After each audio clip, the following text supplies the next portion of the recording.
마태복음 제3장 5절부터 12절 말씀입니다. 마태복음 제3장 5절부터 15절, 우리 찾으셨으면 한 목소리로 같이 읽도록 하겠습니다. 5절부터 읽습니다. 시작. 이때에 예루살렘과 온 유대와 요단강 사방에서 다 그에게 나와 자기들의 죄를 자복하고 요단강에서 그에게 세례를 받더니, 요한이 많은 바리새인들과 사두개인들이 세례 베푸는 대로 오는 것을 보고 이르되, 독사의 자식들아, 누가 너희를 가르쳐 임박한 진노를 피하라 하더냐? 그러므로 회개에 합당한 열매를 맺고 속으로 아브라함이 우리 조상이라고 생각하지 말라. 내가 너희에게 이르노니 하나님이 능히 이 돌들로도 아브라함의 자손이 되게 하시리라. 이미 도끼가 나무 뿌리에 놓였으니 좋은 열매를 맺지 아니하는 나무마다 찍혀 불에 던져지리라. 나는 너희로 회개하게 하기 위하여 물로 세례를 베풀거니와 내 뒤에 오시는 이는 나보다 능력이 많으시니 나는 그의 신을 들기도 감당하지 못하겠노라. 그는 성령과 불로 너희에게 세례를 베푸실 것이요, 손에 키를 들고 자기의 타작 마당을 정하게 하사 알곡은 모아 곳간에 들이고 쭉정이는 꺼지지 않는 불에 태우시리라. 아멘. 아멘. 오늘 본문 말씀의 마지막 부분 보면은 알곡과 쭉정이라는 말이 나오네요. 알곡과 쭉정이는 머문 장소가 다른 장소가 아니라 동일한 타작 마당에서 나누어지게 될 겁니다. 그 배경은 오늘 세례 요한이 요단강에서 세례를 베푸실 때에 많은 사람들이 요한에게 와서 세례를 받기 위하여서 몰려오고 있습니다. 많은 사람들이 모였어요. 그런데 그 가운데 알곡이 있고 쭉정이가 있다는 것입니다. 비유적인 말씀이죠. 그런데 가르치는 교훈이에요.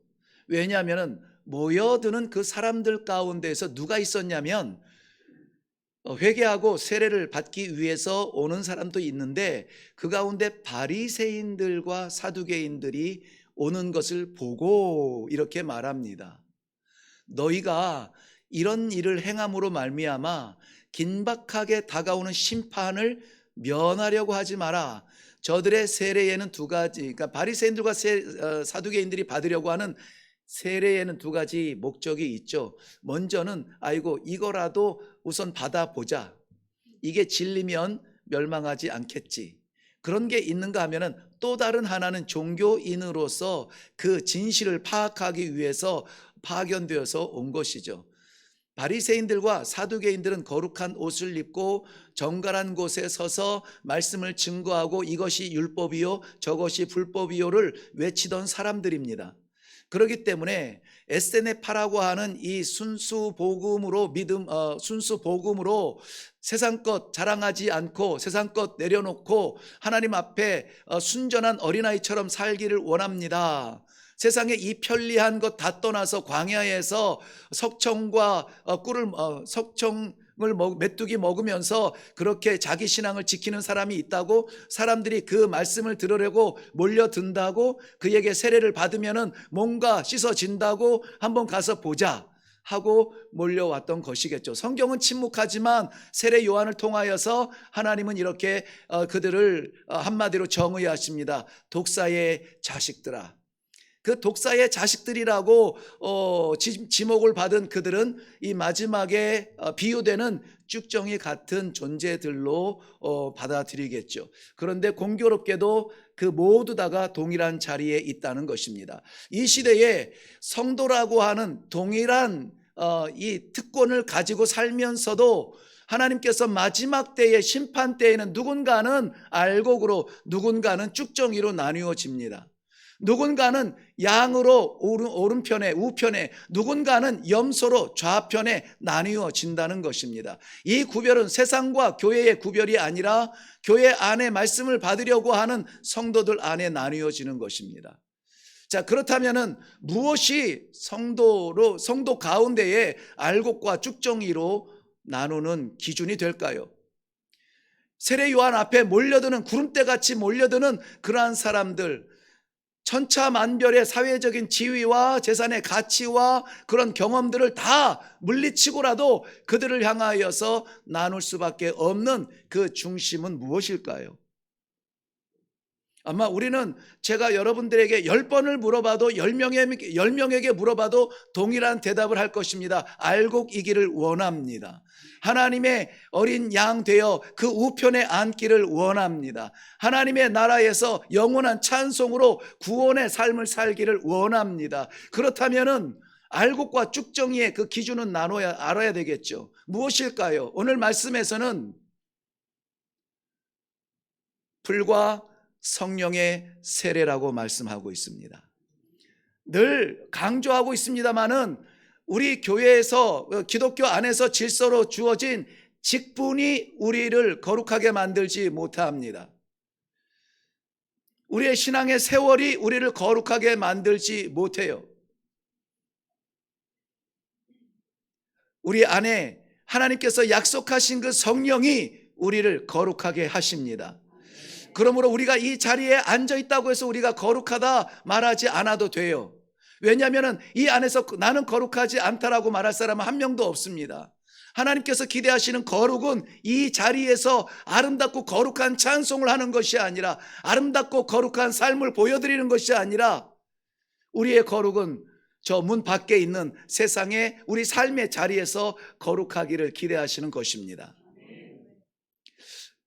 성령이라고 하는 말은 우리 낯설지 않아요. 그런데 세례 요한이 오늘 이 마태복음 4장에서 3장과 4장을 연결하여서 볼 때에 성령이라는 단어를 처음 신약 성경에서 사용하게 됩니다. 오늘 11절 말씀 한번 가서 볼까요? 11절 말씀입니다. 3장 11절. 나는 너희에게 회개하게 하기 위하여 물로 세례를 베풀거니와 내 뒤에 오시는 이는 나보다 능력이 많으시니 나는 그의 신을 들기도 감당하지 못하겠노라. 그는 성령과 불로 너희에게 세례를 베푸실 것이라고 말씀하고 있습니다. 이것은 세례 요한이 즉 내 뒤에 오시는 이에 대하여서 예언적 말씀을 지금 선포하고 있는 거예요. 그 예언적 말씀에 선포되어졌던 그가 누구냐? 바로 예수 그리스도신데요. 예수 그리스도께서 이 성령에 대한 약속을 이렇게 하십니다. 사도행전 1장 4절 5절 말씀인데요. 요한은 물로 세례를 베풀었으나 너희는 몇 날이 못되어 성령으로 세례를 받으리라고 하셨습니다. 요한의 예언은 예수 그리스도의 성육신, 즉 공생애가 시작이 될 수 있는 오프닝이었어요. 그런데 오늘 예수님께서 사도행전 1장 5절에서 하신 말씀은 그 공생애를 다 마치시고 승천하시기 직전에 제자들에게 남기신 마지막 약속이었습니다. 너희가 몇 날이 못되어 받을 것이다. 예수님의 사역의 시작과 예수님의 사역의 끝은 결국 성령이었습니다. 그래서 성령은 다른 곳에서 찾을 것이 아니라 예수를 통해서 하나님께서 주신 선물이라는 것입니다. 제자들은 예수님의 이 약속을 받고 믿고 순종하여서 마가의 다락방에서 열흘 동안 저들이 전혀 기도에 힘쓰고, 그리고 드디어 열흘 후에 오순절, 사도행전 2장에는 그날을 오순절이라고 말하는데요. 이 오순절은 유월절 어린 양의 피제사를 드리고 나서 50일째 되는 날입니다. 모든 추수가 다 끝난 상태죠.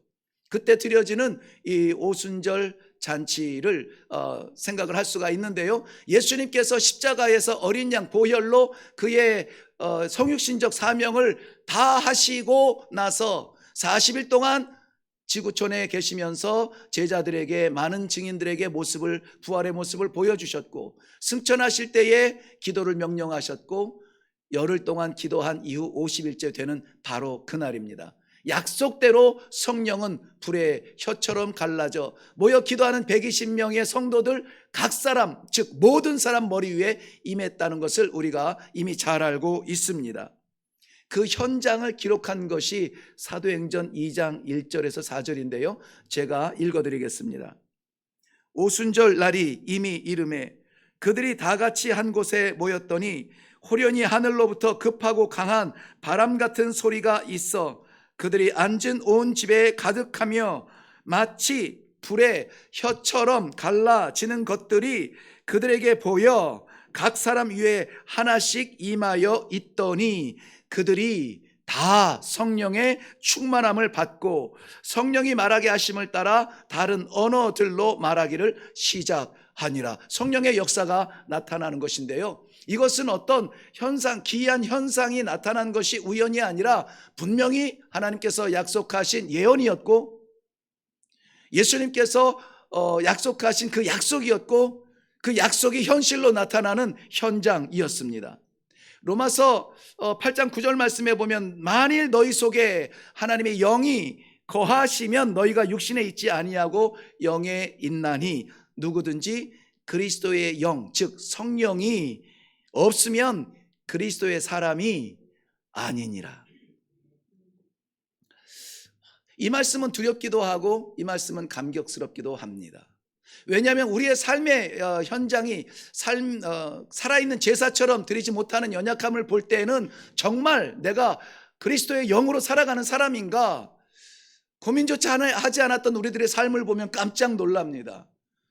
내가 그리스도의 사람이 아닐 수 있다? 왜요? 그리스도의 영이 없으면. 직분이 우리를 거룩하게 만들지 못한다. 세월이 우리를 거룩하게 만들지 못한다. 오직 우리를 거룩하게 하는 것, 그리스도의 사람, 성도로 존재케 하며 성도의 사명을 살게 하는 것은 무엇이라고요? 그리스도의 영, 즉 성령이 우리 안에 있느냐 하는 거예요. 우리 안에 있느냐. 하나님께서는 우리 사람을 참 신비롭게 지으셨습니다. 신비롭게 지었는데 모든 것들은 우리 안에 있는 것들이 밖으로 이렇게 나오게 되어 있습니다. 마음에 있는 것이 말로 나오고 생각에 있는 것이 결단으로 보여지게 되어 있습니다. 그렇다면 우리의 삶의 현장을 돌아다 보면은 내 안에 있는 것이 표현이 되어지고요, 내 안에 있는 것을 쫓아가게 되고요, 내 안에 있는 것을 자랑하게 됩니다.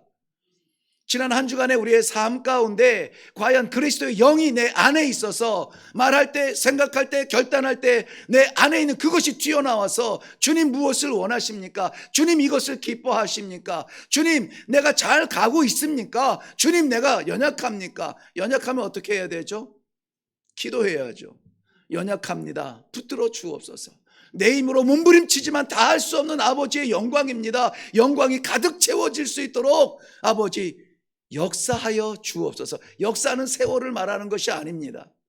하나님의 하시는 일을 말하고 있어요.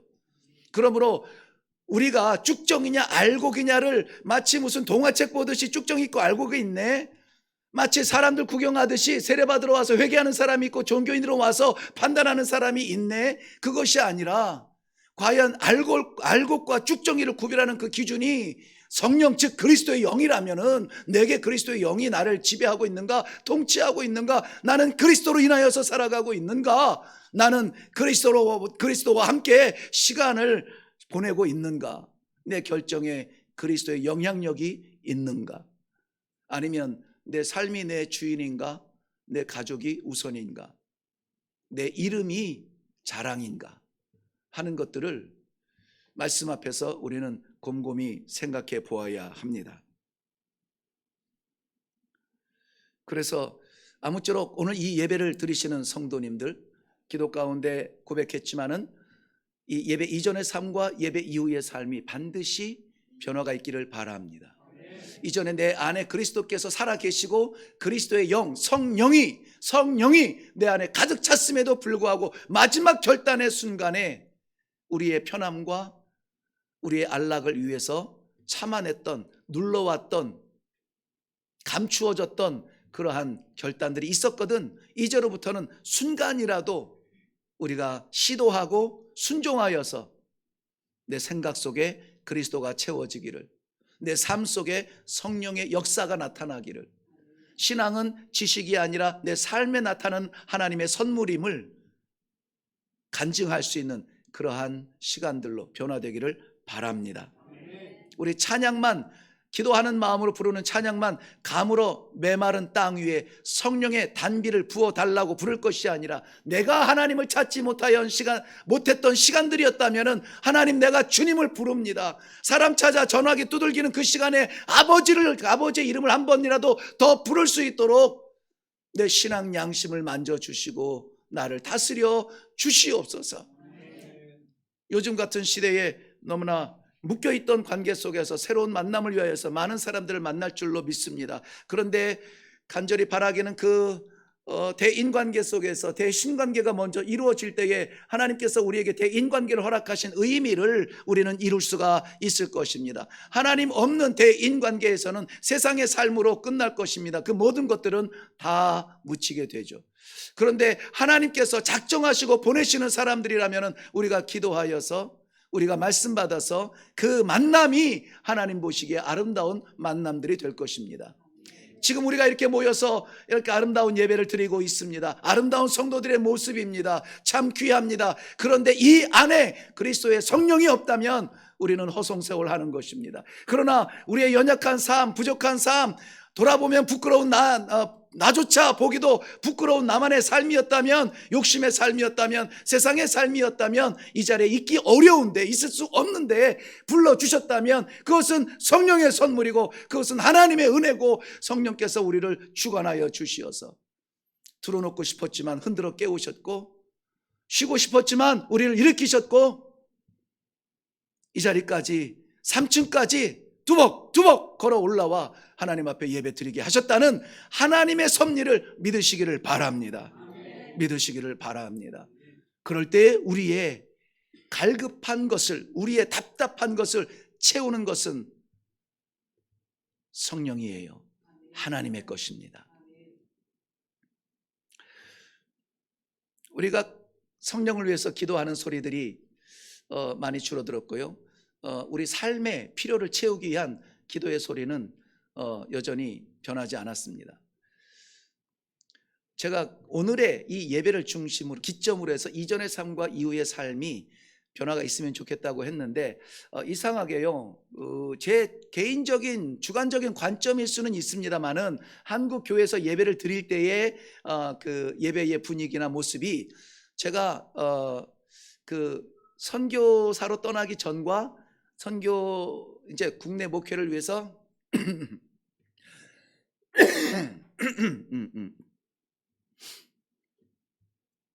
돌아왔을 때의 그 모습이 달라요.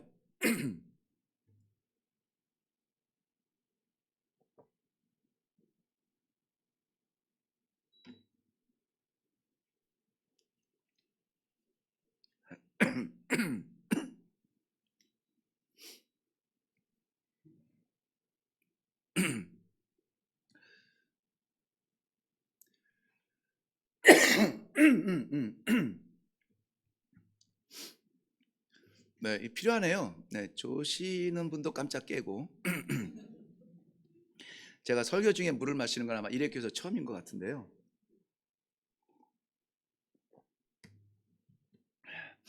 하필이면 실시간 방송인데. 네, 목사도 물 마십니다. 근육은 쓰면 튼튼해지잖아요. 목은 쓰면 왜 상할까요? 네, 이것도 은혜예요. 네, 어디까지 했더라? 제가 선교를 가기 전에 37살, 이제 만 36인데요. 그 전에 제가 어렸을 때부터 많은 교회를 섬기지는 않았지만 잘한 교회 전도사로 섬기고 뭐 이렇게 한 3교회 정도를 경험을 했는데 공통점이 있어요. 공통점이. 뭐 큰 교회도 있고 뭐 이제 개척한 교회도 있고 그렇습니다. 공통점은 무엇이었냐면은 기도가 똑같다는 거였어요. 뭐냐면 성령의 역사를 갈급해하는 그러한 기도들이었습니다. 정말 그 예배가 예배되고 하나님께 드려지는 이 삶의 모습이 아름답기를 저들은 할 수 없으니까는 주님, 성령님 역사하여 주옵소서. 진짜 금식하고 진짜 뜨겁게 기도했던, 진짜 철야하고 진짜 새벽 예배가 이 동네 공기를 깨웠다니까는요. 새벽에 막 이 파도, 여러분 부산에 자갈밭이라고 있는데, 자갈밭에 앉아 있으면은요, 이 파도가 몰려올 때 자갈들이 부닥쳐서 막 구르릉 하고 몰려오는 그런 게 있거든요. 그런 것처럼 막 그 기도의 자리가, 다 같이 기도합시다 하면은 기도의 소리가 막 이 자갈밭 굴러가듯이 구르릉 하면서 마치 그 지역의 공기를 깨우듯이 그러한 새벽 기도들이 있었습니다. 추억하시는 분들도 계실 거예요. 그런데 제가 20년을 떠나 있다가 돌아와서 드려지는 이 예배 가운데에는 물론 모든 것들이 다 좋아졌습니다. 악기도 많아지고 모든 것이 다 좋아졌는데, 뭔가 갈급한 궁핍한 메마른 그러한 채워지지 아니하는 무언가가 예배의 뜨거움을 빼앗아 간 듯한 그런 느낌인 거죠. 제가 설명을 할 땐 이렇게 설명합니다. 풍요 속에 왠지 모르는 빈곤이라고 표현을 합니다. 많은 것이 풍요로워졌어요. 그런데 왜 정작 마지막 메꿔지지 않는 구멍 같은 게 있어가지고 그 풍요로운 모든 하나님의 은혜들이 다 빠져나가는 것 같아요. 영적 블랙홀처럼 말이죠. 그래서 물론 성도들 가운데 기도하고 우리 교회를 살리는 것 하나님 주의 성령의 능력밖에 없습니다. 우리 가정을 붙드는 것 성령께서 함께 해주셔야만 됩니다. 하나님께 전적으로 온전히 의지하는 그러한 기도에 간절함이 있기는 있습니다. 이런 경우도 있죠. 나의 어떤 필요를 채우기 위해서 성령께서 와서 힘써 주셔야 되겠습니다 하는 도구로서의 성령이 있습니다. 뜨겁게 기도할 수 있죠. 강력하게 외칠 수 있죠. 나 이거 필요하다고요. 이거 해주시라고요. 안 해주시면 안 돼요. 꼭 고쳐주세요. 꼭 살려주세요. 꼭 열어주세요. 이거 내가 기도하고 시작한 거 아시죠? 그러니까는 성공시켜 주세요. 이런 도구로서의 어떤 역사를 기대한다면 뜨겁고 간절한 기도인데 목적과 목표가 달라요. 정말 성령의 불같은 성령의 역사가 일어나는 그 현장은 자기들의 어떤 부족함을 채우기 위한 것이 아니었어요. 마가의 다락방에서 기도했던 120명의 그 성도들의 기도의 제목이 나오지 않아요. 무엇을 위해서 기도하라고요? 약속한 것을 기다리라. 그 약속은 무엇이었습니까? 성령이었어요. 성령 하나님, 성령께서 너희를 주관하도록, 통치하도록, 다스리도록 성령을 기다리라. 성령을 기다리라. 성령을 기다리라. 귀한 열심이 목표가 달라서 의미가 없어진다면 얼마나 공허할까요? 성령 받는다고 해서 막 방언하고 은사 막 나타나고 손 얹으면 막 병자가, 아무개 어떤 분은요 손을 대면서 기도하면 다 나아요. 막 이런 그러한 가시적인 역사가 성령의 역사의 전부가 아니라는 것이죠. 성령 받고 도사 되라는 말이 아니고 성령 받고 성도 되라는 말씀이에요. 사도행전 8장에 보면 사도행전 8장은 사도행전 1장 8절 오직 성령이 너희에게 임하시면 너희가 권능을 받고 예루살렘과 온 유다와 사마리아와 땅끝까지로 내 증인이 되리라고 주님께서 남기신 그 마지막 말씀의 응답이 나타나는 자리가 사도행전 8장 1절 2절이에요. 그때 예루살렘에 핍박이 찾아와서 사도 외에는 모든 믿는 사람들이 이렇게 모여 있지 못하고 다 흩어졌대요. 사도들만 예루살렘 교회를 지키고 있고 성도들은 다 흩어졌대요.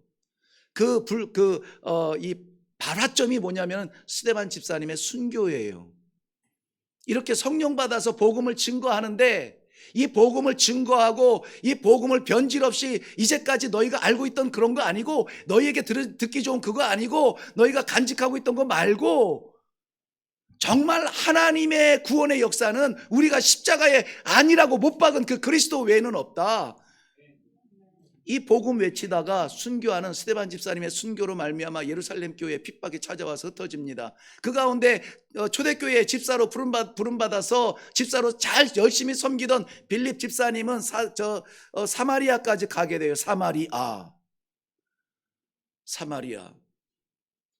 우리가 요즘 표현으로 하면은 정말 보고 싶지 않은 그 사람들이 있는 그 땅을 들어갑니다. 그런데 거기에 가서 복음을 전하는데 거기에서도 예수를 믿는 놀라운 역사가 나타납니다. 아니, 사마리아 땅에도 복음이 들어가서 증거되고 사람들이 예수를 믿기 시작했다고? 저들에게도 그런 역사가 나타날 수 있어? 말이 돼? 예루살렘 교회에서 그 진상을 알아보기 위해서 베드로와 요한을 보냅니다. 베드로와 요한이 사마리아 성에 가보니 정말 빌립 집사의 그러한 복음 선포를 통하여서 사람들이 몰려들어 복음을 받고 예수를 믿는 거예요. 예수를 그리스도라 고백하고 있는 겁니다. 그때에 예수를 그리스도라 고백하는 우리와 동일한 행동을 하고 있는 그때에 베드로는 그들을 위해서 기도합니다. 뭐라고 기도했는 줄 아세요? 이들 위해 성령께서 임하여 주시옵소서.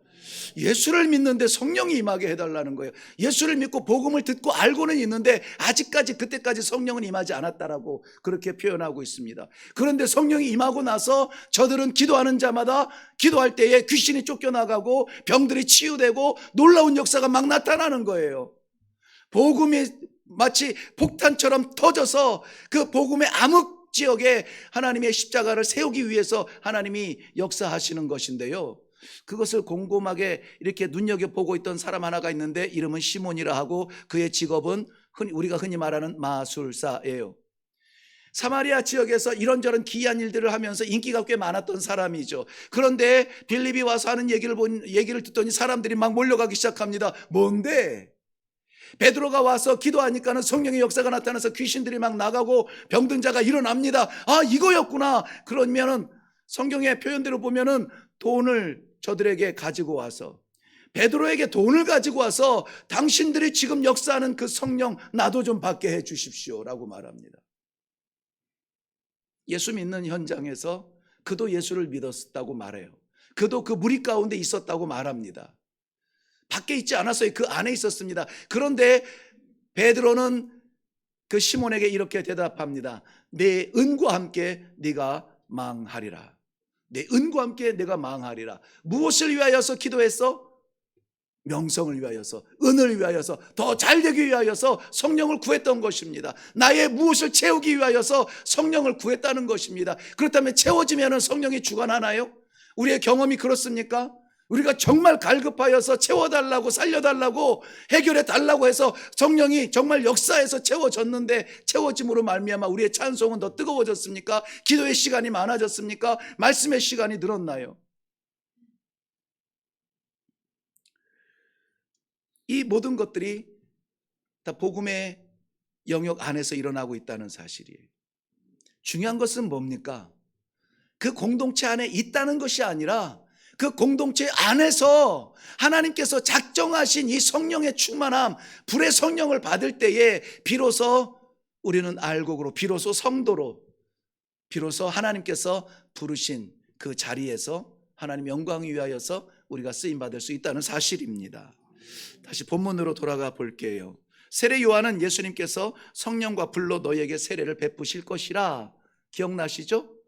그런데 여기서 성령과 불은 성령 따로 불 따로, 성령 세례 불 세례 이렇게 우리 이해하시는 분도 계신데 그건 아니에요. 성령 세례 불 세례 따로 있는 것이 아니라 불과 같은 능력의 성령을 말해서 성령을 표현하는 방법이에요. 성령을 표현하는 방법. 그렇다면 성령이 임했다는 것은 어떻게 느껴질 수 있나요? 우리가 무엇을 경험하는 것처럼,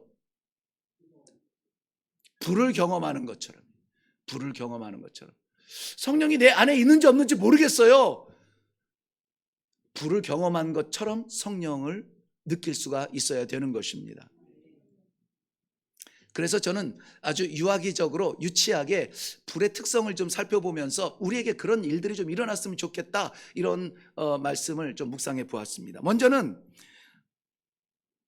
불은 간단하게 우리가 언뜻 떠오르는 것은 뭡니까? 불은 뭐 하는 데 쓰이죠? 태워버립니다. 불을 태워요. 한국에서는 전혀 그래 본 적이 없지만은요, 저희 아프리카에서는 뭐 쓰레기가 얼마가 나오든 그 상관없어요. 태워버리면 되니까.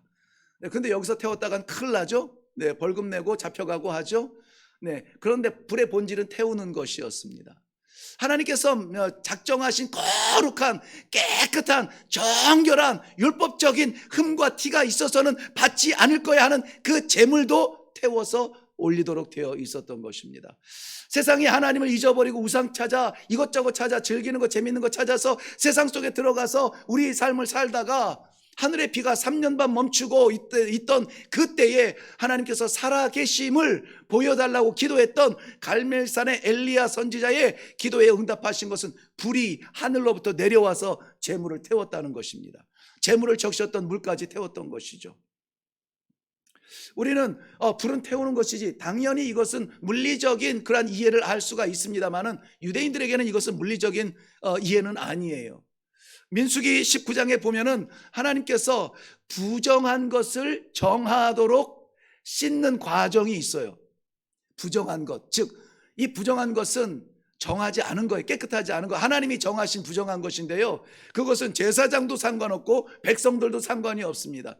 만지지 말라 한 그 죽음, 시체, 또 가지 말라 한 땅을 밟은 것, 또 병을 저주받은 병에 대하여서 접촉이 있는 것, 이 모든 저주받은 것을 정하게 해야 되는데요, 그 방법이 무엇이냐? 붉은 암소를 잡아다가 그를 태웁니다. 보통 제물을 태울 때에는 우리가 분리해요. 기름도 분리하고 피도 뽑아내고 장기도 드러내고 이렇게 해가지고 각을 떠서 드려질 만한 것들을 드리는데, 이 민수기 19장에 나오는 이 정결에 쓰이는 제물 붉은 암소는 다 태워요. 다 태워. 어디 하나 구석 감춘 것이 없습니다. 가린 것이 없습니다. 다 태워요. 다 태워. 얼만큼 태우냐면은 그 제물이 제가 되도록. 여러분 고기 태워보셨어요? 안 태워봤죠? 타기 전에 다 드셨죠? 고기가 이 제물로 제사에 드려지니까는 아름다운 희생처럼 여겨지죠. 그 타는 냄새는 얼마나 역겹습니까? 그 역겨운 타는 냄새, 아마 그 제단에 올려져서 불로 태울 때에 한 몇 분 정도는 좀 맛있는 냄새가 진동하겠죠. 제물이에요. 맛있는 냄새 아니고요. 그런데 이것이 조금만 길어지면 타는 냄새가 나기 시작하고요, 코를 찌르는 악취가 나고요. 그 제물이 언제까지 태워야 되냐면은 다 타서 제가 되기까지. 송아지 한 마리 태워서 제가 돼서 그 바닥에 떨어질 때까지 한번 생각을 해보세요. 다 태워지고 다 제가 된 다음에 그 재를 가지고 흐르는 물에 가서 담그고 그 물로 부정한 사람이 씻어야 되는 것이죠. 뿌려야 되는 것이죠. 그렇다면은 불은 태우는 것이다라고 말했을 때에 우리처럼 쓰레기를 태우고 집을 태우고 산불을 태우고 이런 태움이 아니라 이것은 정하게 하는 태움이에요. 우리 속에 있는 그 어떤 부끄러움마저도 태워버릴 수 있는 것, 성령의 불밖에 없어요. 불의 성령의 역사밖에 없다는 것입니다. 우리가 참선하고 작정하고 어떤 선한 일을 한다 할지라도 그것은 없어지지 않아요. 우리가 잊을 수는 있겠죠. 기억하지 못할 수는 있겠죠. 없어지진 않아요. 그런데 동이 서에서 먼 것처럼 완전히 없애버릴 수 있는데 오직 불의 성령의 역사만 그걸 감당할 수가 있어요. 그러니 우리가 의존할 것, 우리의 부끄러움 이거 끌어안고 하나님 앞에 설 거 아니잖아요. 이거 어떻게 치울 수 있습니까? 불의 성령의 역사에 의해서 치울 수 있으니 성령의 역사를 간구하는 것입니다. 기도하는 것입니다. 불은 모든 것을 태울 뿐만이 아니라 녹여버리죠. 용광로를 생각을 하시면 되는데요, 용광로 안에 타는 것이 잡동산이 다 들어가도 거기는 다 태워지죠. 네모난 것도 타고 동그란 것도 타고 긴 것도 타고 짧은 것도 타고 거친 놈도 타고 이 부드러운 것도 타고 그 안에 들어가서는 어떻게 됩니까? 다 녹아요. 타버리는 것은 없어지지만 녹아서 이 멜팅 되는 거예요. 다 녹아서 물처럼 돼버려요. 그러면 그게 끝입니까? 용광로에서 걔네들을 녹이는 것이 목적이 아니에요. 그래서 녹아진 그것들을 어떤 조형틀에다가 부어요. 그러면은 새로운 조형물로 탄생을 하게 되는 것입니다. 우리의 개인의 삶은 다 다양해요. 뾰족한 사람, 무딘 사람, 똑똑한 사람, 미련한 사람, 다양해요. 그런데 우리가 하나님의 성령의 인도하심을 받아서 오늘처럼 말씀 앞에 녹아져야 된다는 말입니다. 우리의 날카로움들은 녹아져야 되고 우리의 부족함도 녹아져야 되고, 그리고 하나님의 말씀의 조형틀에서 우리는 새롭게 태어나야 되는 것이에요. 그것이 불의 성령의 역사입니다. 나의 나된 것이 사라지고 아버지의 틀 안에서 살아갈 수 있는 기회가 생기게 되는 것입니다. 흔히 우리는 이 불의 열정이라고 해요. 불 같은 열정이라고 말하죠. 불의 곁에만 가도 깜짝 놀라요. 그래서 우리 아이들을 교육시키는 방법이 참 다양한데, 옛날에는 무조건 안 돼 했는데, 요즘 좀 앞서가는 애기 엄마들은요, 애기가 뭐 뜨거운 거 만지려고 하면은 가만히 둔대요. 그래서 딱 만져보고 경험해봐. 뜨거워 하고 막 울면은 경험해봐야 알아 이러면서 마치 이렇게 잘 교육하는 것 같이 여기기도 하는데, 전도사님 그렇게 하시나요? 아니에요? 못하게 막습니까? 네. 아무튼 불의 곁에만 가도 움찔거리는데, 그 움찔거리는 그 불덩이를, 그거를 우리 마음속에, 우리 이 심령에 쑥 집어넣어서 이 안에 가지고 있다고 한번 생각을 해보세요. 어떻겠습니까? 어떻겠어요? 이 안에 그 불덩이를 쑥 집어넣어서 내 이 마음에 간직하고 있다면은 난리 나죠. 난리 나요. 난리 납니다. 팔짝팔짝 뛰겠죠. 뜨거워. 옛날에 정말 기도원에 가서 정말 이 기도하는 모습들 보면은 정말 뭔가에 대인 사람처럼 그렇게 기도들 하더라고요. 불타는 열정, 어찌할 수 없어서 너무 이렇게 막 뜨거운 삼켰을 때는 어떻게 합니까? 이 공기를 막 내보내면서 이 뜨거운 걸 내보내고 싶어 하죠. 우리 안에 이 성령의 뜨거운 경험을 체험을 하게 되면 견딜 수가 없어요. 가만히 있을 수가 없습니다. 가만히 있을 수가 없어요. 구경할 수가 없습니다. 그래서 그토록 외치는 구경꾼의 자리에 서 있지 말라는 것이에요. 하나님을 향한 그 열정의 성도들로 변화하지 아니하면은 우리는 미지근하여서 삼킬 수도 없고 뱉을 수도 없고, 그러한 상태에 또 다른 하루가 지나가고 또 다른 한 주간이 지나가고 또 다른 예배 시간이 지나갈 뿐입니다. 우리 안에 성령의 열정을 허락하여 주시옵소서. 특별히 이번 주 토요일 날에 우리 임직식을 하게 되는데, 그냥 투표해서 과반 몇 명의 투표를 받아가지고 그랬더니 덜컥 됐네 해가지고 그렇게 돼서 유지되는 그러한 직분자들이 아니라, 정말 하나님께서 주신 마지막 시대에 준 이 사명의 열기를 가지고 견딜 수 없는 헌신과 봉사의 정신으로 복음을 위해서 뛰고 하나님 나라를 위해서 헌신하는 그러한 종들이 될 수 있도록 우리가 기도해 주어야 합니다. 그래서 제자들은 오순절 성령의 뜨거운 불의 역사를 체험하고 나서 어떻게 됐습니까? 어떤 사람은 로마에 가서, 어떤 사람은 에티오피아에 가서, 어떤 사람은 터키, 어떤 사람은 시리아, 어떤 사람은 그 당시에 그 상관도 없는 인도까지 가가지고 순교의 마지막 자리까지, 순교하는 자리까지, 아니 순교의 그 죽음까지 저들이 복음을 포기하지 않았던, 포기할 수 없었죠. 뜨거운데 어떡합니까? 멈출 수 없는데 어떡합니까? 그러한 현장에 우리도 있기를 바랍니다. 아마 우리보다 젊은 나이에 죽었을 거예요.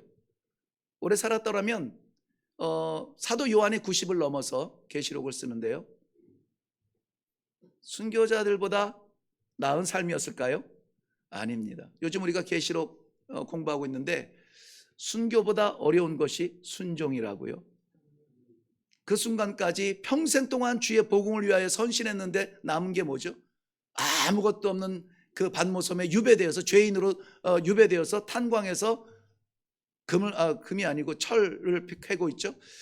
그러한 고통 속에서 나날을 보내야 되는, 그것은 죽음보다 깊은 고통의 자리였을 것입니다. 그럼에도 포기하지 아니하고 하나님을 바라볼 때에 하나님께서 요한계시록을 기록할 수 있도록 보여주신 것입니다. 우리 모든 성도들이 그 순간을 두려워하지 아니하고 흔들리지 아니하는 믿음으로 한번 해보겠습니다. 어차피 이거 우리가 하는 거 아니에요. 말씀을 정리하려고 합니다. 마지막 이 불에 대해서 우리가 인식하는 것은 빛입니다. 빛은 하나님께서 혼돈의 세상에 처음으로 정돈하시기 위해서 창조하신 것이 빛입니다.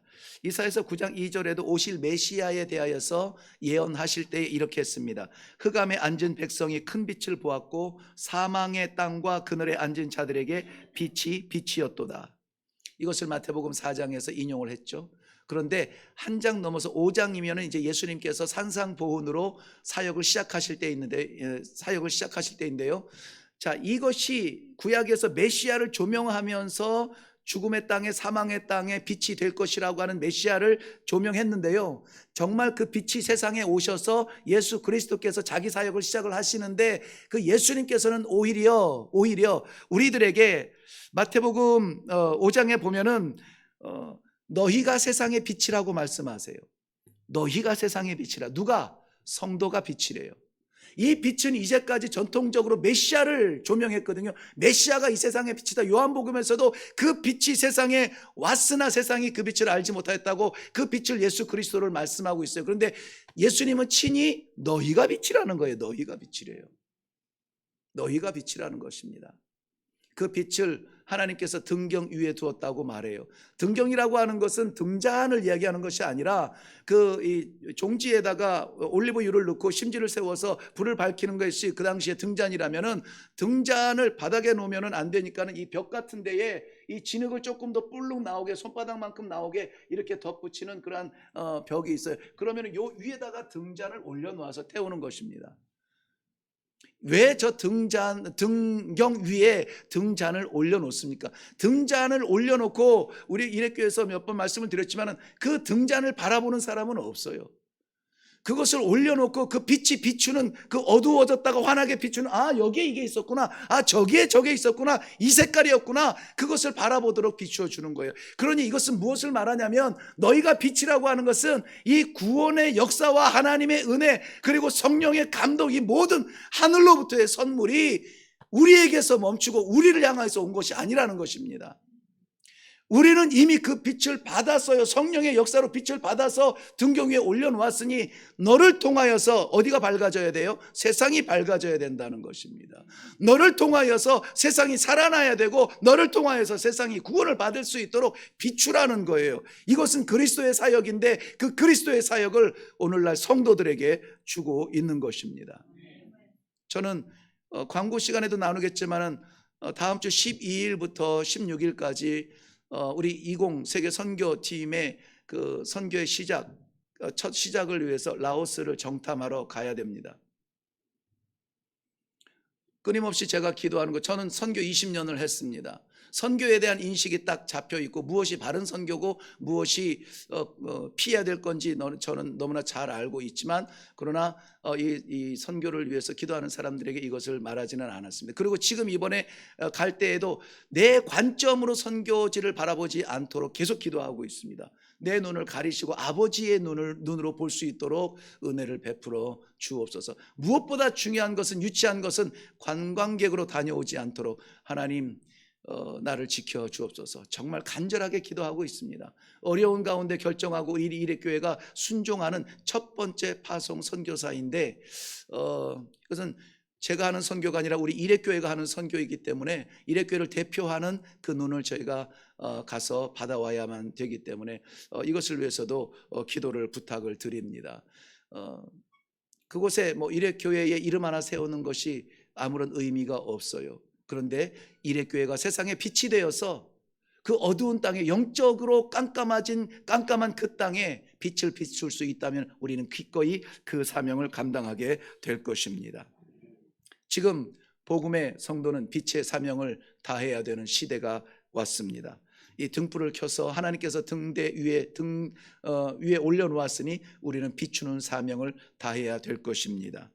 성령 강림 주일입니다. 우리 모든 성도들이 값없이 주신 하나님의 성령을 다 체험하고 확신하고 그리하여서 우리의 모든 부끄러움과 악한 것들 태워지게 기도하고 또 우리의 모든 모난 것들, 내 판단, 내 성격, 내 경험들, 모난 것들이 다 녹아지고 주를 향한 열정이 회복되는 시간이 되기를 바랍니다. 생명의 빛을 비추는 하나님의 도구가 되어서 마지막 시대에 하나님을 기쁘시게 하는 복음의 참 빛들이 다 되시기를 주님의 이름으로 축원합니다. 기도하겠습니다.